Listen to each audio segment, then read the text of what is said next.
It was supposed to be the happiest day of her life. The sun filtered through the stained glass windows of the old country church, casting a kaleidoscope of colors on the worn wooden pews. The guests had risen to their feet, their heads turned toward the aisle.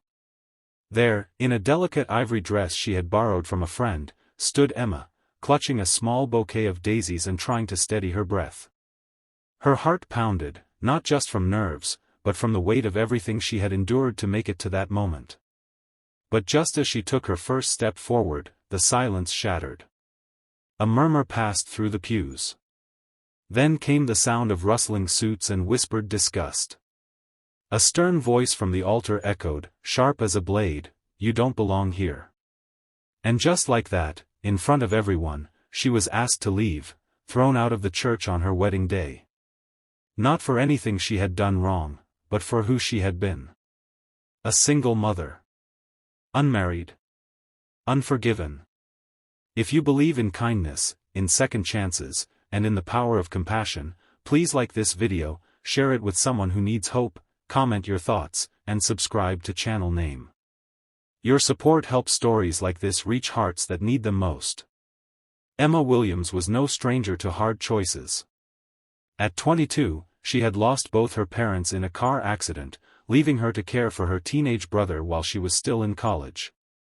The grief had been suffocating, but she pushed through.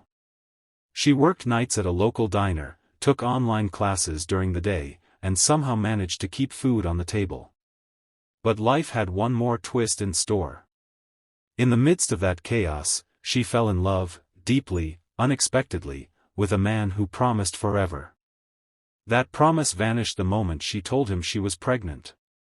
He left without a word, leaving her to face the world alone once again. Raising her daughter, Lily, became her reason for living. Emma found joy in the little things, Lily's laugh, her tiny hands gripping her finger, her first steps. She worked 3 jobs, cashier by day, waitress by evening, janitor by night. She slept barely 4 hours a night, and still smiled for Lily each morning. But the world wasn't kind to women like Emma. She was judged, looked down upon, even at the church where she had once sung in the choir as a teenager. Whispers followed her, branding her with shame as if motherhood out of wedlock was a sin too great for redemption. And then, she met Thomas. He was kind, soft-spoken, and had eyes that saw beyond the circumstances. A quiet man who volunteered at the local animal shelter and fixed old bicycles for neighborhood kids. He never flinched when Emma told him her story. He just smiled, gently brushed Lily's hair from her eyes, and said, "She's lucky to have you." Over time, his love wrapped around Emma like a warm blanket she didn't realize she needed. For the first time in years, she felt safe. Whole. They planned a small wedding. Just close friends, her brother, and a few folks from town. She didn't have the money for a fancy venue, so the old church where she had once sung as a girl felt like the perfect place. But that decision would become the source of her deepest humiliation. The pastor had agreed, reluctantly. Emma suspected he hadn't truly changed his mind about her past. But she clung to the hope that maybe love, maybe time, had softened hearts. She was wrong. The moment she stepped into the church, something shifted. She felt it in the air, cold, heavy, suffocating. Whispers floated among the congregation, like ghosts of judgment past. And when she reached halfway down the aisle, the pastor raised his hand and stopped the ceremony. "This house is for those who walk in truth," he said. "We cannot bless a union built on sin." The guests gasped. Some stood in protest. Others just stared. Emma's brother shouted, but was silenced. And in that moment, with Lily watching from a pew and tears beginning to brim in her wide eyes, Emma was asked, told, to leave. Heartbroken, humiliated, and trembling, Emma walked out of the church in her borrowed dress, her head down, her bouquet falling apart in her hand. Thomas followed, holding her close, whispering promises of love, but nothing could quiet the roaring shame inside her. They sat on the church steps, alone, as guests slowly trickled out in awkward silence. But what happened next would change her life forever. Unbeknownst to Emma, a man had been sitting quietly in the back pew. He wasn't dressed like the others. No tie. No polished shoes. Just a simple suit jacket and a quiet dignity. His name was Jonathan Hale, a man with a complicated past, a billionaire who had disappeared from the public eye years earlier after the tragic death of his wife and son. He had wandered into that church looking for peace, not expecting to find a reflection of his own pain in the eyes of a young woman cast out for daring to love despite her scars. Moved by what he witnessed, Jonathan walked down the aisle after the ceremony was stopped. He approached the pastor, his voice calm but firm. "You speak of truth," he said, "but you've forgotten the greatest truth of all, love." Then, without waiting for a reply, he turned and left.